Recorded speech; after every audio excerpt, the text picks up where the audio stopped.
बिना जाने संविधान पे डिबेट है और वो सुबह से शाम संविधान को बदलने पे लगा हुआ है। इस संविधान में जब चित्र डले, चित्र छपे, जब बाहर आए और अगर वो चित्रों वाला संविधान आपके हाथ तक आ जाता तो आप कंफ्यूज नहीं होते। इसमें बीजेपी, आरएसएस, विश्व हिंदू परिषद और जन जागरण और मुस्लिम लीग ये विषय ही नहीं आते। ये बेचारे तो थे नहीं, ये तो गरीब खामखा बोझ ढो रहे हैं, इनका कोई लेना देना नहीं है। उस संविधान में जो मैंने बताया ज्ञान व्यापी मस्जिद, जिसका असली मंदिर वहां लिखा हुआ है ज्ञान व्यापी मंदिर, लेकिन आपने मस्जिद चला दिया, मस्जिद चल रही है। जब ज्ञान व्यापी मस्जिद की बहुत सारी बातें हो रही थी तो उसमें हमारे एक दोस्त साथी, युवा साथी जैन हैं, जिसको आप सब लोग विष्णु शंकर जैन के नाम से जानते हैं, जो भारत के संवैधानिक तौर पे और भारत की पार्लियामेंट के तौर पे इस देश में माइनॉरिटी है। जब उसने उस ज्ञान व्यापी की लड़ाई लड़ी तब इस देश को पता चला। मैं कह रहा हूं जो बात आपको 49 में पता चल जाती, लेकिन ये जघन्य अपराध हुआ तो आप 49 से आपको पता ही नहीं था, क्योंकि मैं बताता, कोई बताता तो आप यकीन नहीं करते। लेकिन अगर वो संविधान की कॉपी होती तो आपको यकीन हो जाता कि हमारे पूर्वज ऐसे ही नहीं थे भाई। प्रॉपर्टी नहीं बनाई उन्होंने सिवाय एक के।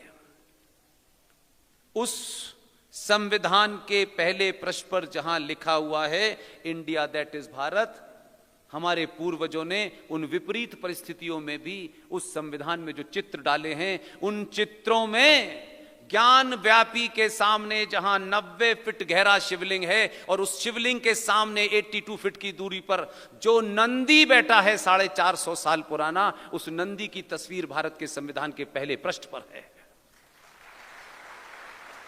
जो लोग भगवान राम को कहते हैं ये काल्पनिक है, उन्हीं भगवान राम, मां सीता और लक्ष्मण की तस्वीर ओरिजिनल संविधान के पृष्ठ नंबर 5 पर बनी हुई है। उसी में कृष्ण है, उसी में शिवाजी हैं, उसी में सुभाष चंद्र बोस हैं, उसी में रानी लक्ष्मीबाई है। यह संविधान जब भी संसद के अंदर अल्टा पलटा जाता तो बार बार ये चित्र आपके पुराने इतिहास को जोड़ते, लेकिन एक ही झटके में उन चित्रों को हटा दिया गया। अलग अलग सरकारें आई, हमने दुनिया जमाने की मांग की, हमें ये दे दो, ये दे दो, ये दे दो। किसी ने भी पिछले 70 सालों में अपनी सिविलाइजेशन की पुनर्स्थापना का कोई एक मांग नहीं की। हम इतने स्वार्थी हैं, छोटी छोटी टमाटर का भाव, गाजर का भाव, हम इतने घटिया लोग हैं कि हमारे बारे में जब इतिहास लिखा जाएगा तो दिल्ली जो भारत की राजधानी है, जो दारुल हुकूमत है हिंदुस्तान की, उस दिल्ली में बड़े बड़े ज्ञानी, बड़े बड़े ब्यूरोक्रेट, बड़े बड़े नेता, एक से एक बड़ा बैठा हुआ है। उस दिल्ली स्टेट के चुनाव में कुछ पंचर पुत्रों ने तय करा कि इस बार सबक सिखाना है, और नोएडा की सब्जी मंडी के अंदर जिनका कंट्रोल है, मात्र उस लोग जिनके पास ये कम है, उन्होंने सिर्फ उस मंडी को कंट्रोल करते हैं, पूरे देश की सब्जी मंडी को, उस मंडी को कंट्रोल किया और उस चुनाव के समय प्याज के दाम 200 रुपए बढ़ा दिए। और हमारे घर की माँ, बहन, बेटी सब्जी खरीदने गई और सब्जी खरीदने वाले से कहती है कि प्याज बहुत महंगी हो गई है।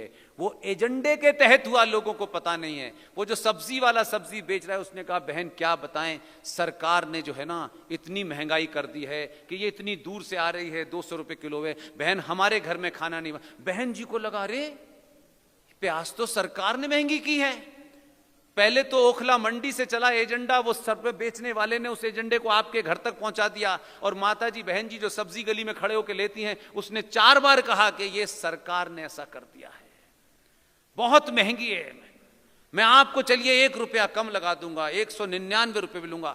माता जी ने सब्जी ली, 4 गाली सरकार को देते देते वो आई और फिर गुस्से में उन्होंने सब्जी बनाई, और जब चुनाव आया तो आपने भारतीय जनता पार्टी को हरा दिया, क्योंकि प्याज के दाम बढ़ गए थे। हम ये हैं, प्याज पे सरकार गिर जाए भारत में जहां सनातनी रहते हैं, आपके बारे में समाज इतिहासकार क्या मूल्यांकन करेंगे? कोई पूछेगा कि आप चाणक्य की औलादे हैं, कोई पूछेगा कि आपका आदर्श राम था, कृष्ण, कोई सोच ही नहीं सकता है। हम इतने बौने हुए हैं। इसलिए चीजें मैं वही बताऊंगा जिस भाव से आपको इस सभ्यता का एहसास हो कि आप कौन हैं। सत्ताएं बदली, लेकिन इसी देश में एक घटना घटी है। जिन लोगों को जो असली हीरो होने चाहिए थे, मैं खुश हूं इस सभा में जब मैं अंदर आया तो, क्योंकि 20-25 साल मीडिया में रहा हूं, तो मेरी निगाह पता नहीं उन्हीं चीजों को पकड़ती है जो मुझे अलग दिखती है।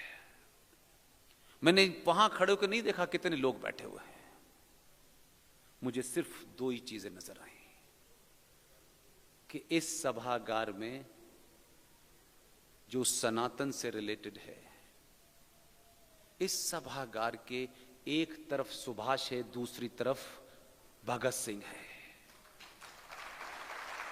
ये दोनों सशस्त्र क्रांति के सबसे बड़े सिंबल हैं। यहां फूल वाले चचा की भी तस्वीर लगा सकते थे आप, किसी की भी लगा सकते थे।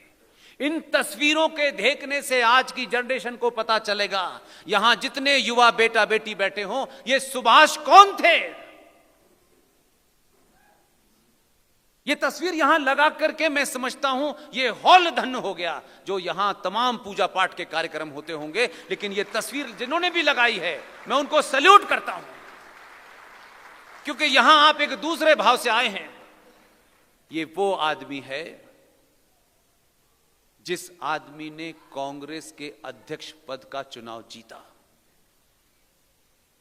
और 47 वाले पिताजी ने अंग्रेजों की दलाली करते हुए इनसे इस्तीफा ले लिया।